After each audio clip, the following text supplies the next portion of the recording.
आइए profit mark securities के अविनाश गोरक्षकर जी से बातचीत करते हैं। अविनाश जी, बाजार में आपको लगता है अब हफ्ते के आखिरी कारोबारी दिन यानी शुक्रवार को थोड़ा और दबाव देखने को मिल सकता है? स्वाति, मुझे लग रहा है कि आज जो ज्यादातर बिकवाली हो गई है उसमें एफआईआईज ने काफी बड़ी मात्रा में बेचा है। 1500 करोड़ का अभी नेट सेल ऑफ नंबर हमने देखा है। मुझे लग रहा है कि कल के सत्र में हो सकता है कि मार्केट्स में थोड़ा सा बाउंस आपको देखने को मिले, क्योंकि हमको लग रहा है कि देखिए नतीजों का सीजन खत्म हो चुका है और ये जो आज मार्केट गिरा है वो ज्यादातर इस कारण से था कि कल फेड के मीटिंग में कहा गया कि इंटरेस्ट रेट्स हो सकता है कि और 2-3 इंटरेस्ट रेट्स हाइक आ जाए। ये मार्केट ने मोरलेस पचा लिया है और मुझे लग रहा है कि 19,300 19,250 का लेवल जो है वो मार्केट के लिए काफी बड़ा सपोर्ट साबित होगा। तो होपफुली कल थोड़ी बहुत वैल्यू बाइंग आनी चाहिए और इन्वेस्टर्स को स्टॉक स्पेसिफिक रवैया अपनाना चाहिए, क्योंकि अभी थोड़े समय के लिए इंडेक्स में जो मूवमेंट रहेगी वो थोड़ी धीमी रहेगी। आप बैंकिंग देखिए, ऑटो देखिए, ऑटो कंपोनेंट्स देखिए, ये सारे सेक्टर्स में कंपनीज ने बहुत अच्छे नंबर्स डिक्लेयर किए, नतीजे अच्छे हैं। तो मेरे ख्याल से जहां पे भी कमजोरी दिखती है इन्वेस्टर्स को थोड़ा बहुत डिलीवरी बाइंग करना चाहिए और यही शायद कल के सत्र में और आने वाले हफ्ते में आपको देखने को मिलेगा। इनफैक्ट स्वाति, आज जो अच्छी तरह से चला वो पब्लिक बैंक्स और प्राइवेट बैंक्स था। हमको लगा कि जो स्मॉल फाइनेंस बैंक्स है वहां पे उज्जीवन स्मॉल फाइनेंस बैंक का जो स्टॉक है पिछले साल बहुत ही अच्छे नंबर्स रिकॉर्ड कर चुका है। करीबन 4,185 करोड़ पे 1,100 करोड़ का प्रॉफिट किया है, जो पिछले साल 900 करोड़ का लॉस था।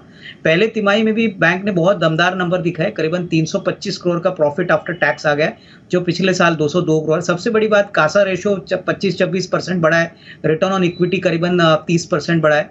मोस्ट इंपॉर्टेंटली बैंक आरओए करीबन 4% रिकॉर्ड कर रहा है और बैंक ने कहा है कि 32 नए ब्रांचेस वो रिकॉर्ड करेगी।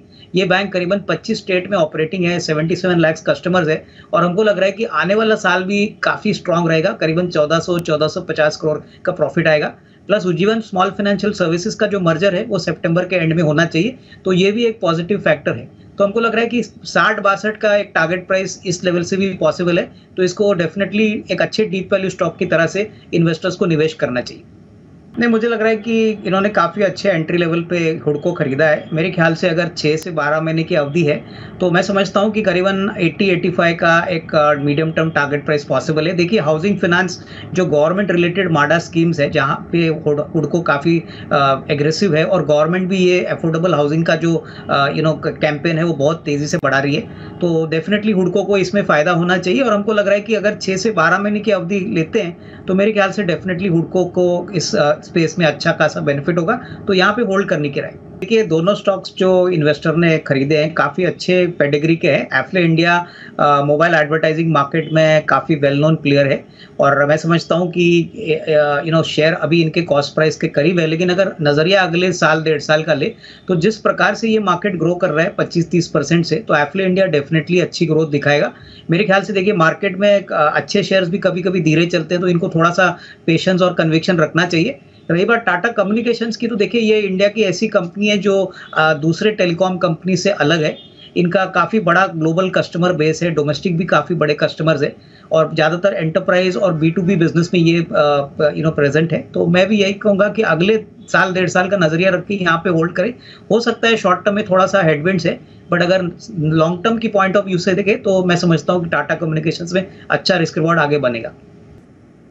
देखिए, खादिम इंडिया की बात करें तो ये फुटवेयर स्पेस में एक मास प्रोडक्ट ईस्टर्न इंडिया वाली कंपनी है। अभी हाल ही में कंपनी ने एक डीमर्जर अनाउंस किया है जहां पे उनकी मार्केटिंग यूनिट अलग होगी, मैन्युफैक्चरिंग यूनिट अलग होगी। तो यहाँ पे मुझे लग रहा है कि थोड़ा समय आप कंपनी को दे। हो सकता है अगले 6 से 12 महीने में जब आपको नया शेयर मिले, दैट इज मार्केटिंग वाला कंपनी का, तो आपको अच्छी खासी कमाई होगी। रही बात ऑल कार्गो की, तो देखिए दोनों कंपनीज जो आपको मिली है फ्री ऑफ कॉस्ट कंपनी से, अभी लोअर सर्किट इसलिए चल रहा है क्योंकि यहाँ पे काफ़ी फंड बेस्ड सेलिंग हो रही है, बट डेफिनेटली इसमें एक अच्छा बिजनेस मॉडल है और कहीं ना कहीं मुझे लग रहा है कि लंबा नजरिया अगर आप रखते हो तो इसमें आपको जरूर निवेशित रहना चाहिए। हो सकता है शॉर्ट टर्म में ये अंडर परफॉर्म करे, बट लॉन्गर टर्म में अच्छा पैसा बनेगा। देखिए, अडानी ग्रीन इन्होंने बहुत ऊपरी लेवल पे खरीदा है। मेरे ख्याल से देखिए ऊपरी लेवल पे जाने के लिए शायद थोड़ा समय लगे। अगर ये चाहे तो अडानी ग्रीन के जगह जगह पे अडानी पोर्ट्स में अगर ये शिफ्ट करे तो मुझे लग रहा है कि अच्छी खासी कमाई होगी। मुझे लग रहा है कि अडानी पोर्ट्स एक अच्छा विकल्प है जहां पे कैश फ्लोज अच्छे हैं, बिजनेस अच्छा है, और हमको लग रहा है कि अडानी ग्रीन के मुकाबले में अगर अडानी पोर्ट में स्विच करते हैं तो मेरे ख्याल से इनको कोई दिक्कत होनी नहीं चाहिए और अगले 6 से 12 महीने में अच्छी खासी कमाई होगी। नहीं, मेरे ख्याल से देखिए इंडिया सीमेंट्स में अगर ये अराउंड 12 से 15 महीने का व्यू लेते हैं तो सीमेंट एक ऐसा स्पेस है जहाँ पे प्राइसिंग पावर वापस कंपनीज को मिल रही है, और साउथ इंडिया में इंडिया सीमेंट्स काफ़ी बड़ा प्लेयर है। मुझे लग रहा है कि यहाँ पे और भी इंटरेस्ट है क्योंकि चेन्नई सुपर किंग्स का जो होल्डिंग है उसकी भी वैल्यू मार्केट थोड़ा बहुत फैक्टर इन कर रही है। तो कहीं ना कहीं अगर 6 to 12 मंथ्स का नजरिया है तो यहाँ पे होल्ड करें। मुझे लग रहा है कि सेकंड हाफ ऑफ FY24 से होपफुली जब गवर्नमेंट बड़े इंफ्रास्ट्रक्चर प्रोजेक्ट्स अनाउंस करेगी, क्योंकि आने वाला साल इलेक्शन ईयर है, तो इसमें अच्छी खासी बढ़ोतरी आने की उम्मीद रहेगी, तो यहाँ पे होल्ड करें। रही बात जेके पेपर पे, तो स्वाति मुझे लग रहा है कि देखिए नंबर्स आने वाले क्वार्टर के काफी अच्छे आएंगे।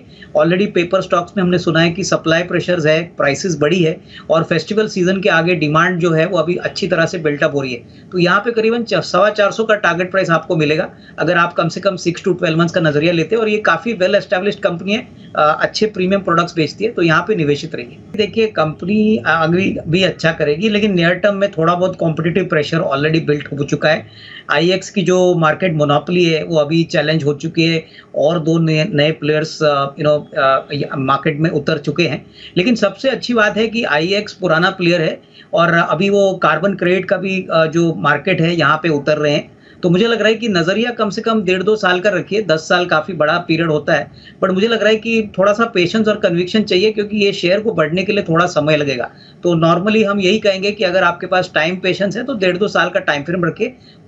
मुझे लग रहा है कि डेफिनेटली अच्छी खासी कमाई होगी, लेकिन शॉर्ट टर्म में कोई बड़ा अपसाइड एक्सपेक्ट ना करें, क्योंकि कोई बड़ा ट्रिगर शॉर्ट टर्म में दिख नहीं रहा है। देखिए मुझे लग रहा है कि टाटा एल्क्सी में ग्रोथ पोटेंशियल तो काफी है, लेकिन जिस प्रकार से अभी स्टॉक ऊपरी लेवल से टूटा है, थोड़े समय के लिए स्टॉक कंसोलिडेट होगा।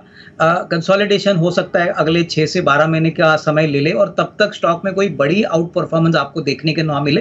तो अगर नजरिया 2 साल के ऊपर का है तो ही खरीदिए, क्योंकि ये कंपनी दूसरे IT कंपनी से बिल्कुल अलग है। IT एम्बेडेड सर्विसेज में काम करती है, काफी अच्छे क्लाइंट्स है, और ये मुझे लग रहा है कि अगले 1.5-2 साल में ही अच्छा पैसा आपको कमा के देगी। शॉर्ट टर्म में स्टॉक में कोई बड़ा ट्रिगर दिख नहीं रहा है, लेकिन हाँ कंपनी का फ्यूचर और लॉन्ग टर्म पोटेंशियल अगर देखें तो काफी स्ट्रांग है। देखिए खरीदने का जो स्टॉक है वो SBI है, क्योंकि हमको लग रहा है बैंकिंग स्पेस में जो PSU काउंटर्स है वो बहुत बुरी तरह से पीटे थे, लेकिन अभी रिकवरी आ रही है। आज SBI ने एक अच्छा बाउंस दिखाया था 372 को। हमको लग रहा है कि इस लेवल से अगर कोई खरीदता है और 8 से 10 दिन का नजरिया रखता है तो करीबन 385 का एक 8 से 10 दिन में टारगेट प्राइस पॉसिबल है। यहाँ पे 366 367 का एक स्टॉप लॉस रखिए, और मुझे लग रहा है कि अच्छा शॉर्ट टर्म ट्रेड यहाँ पे बन सकता है। तो ये मेरी तरफ से पोजिशनल ट्रेड। सर थोड़ा सा रिपीट कर देंगे, ये शायद 585 होगा। नहीं 585, सॉरी 585 और 566 का स्टॉप लॉस।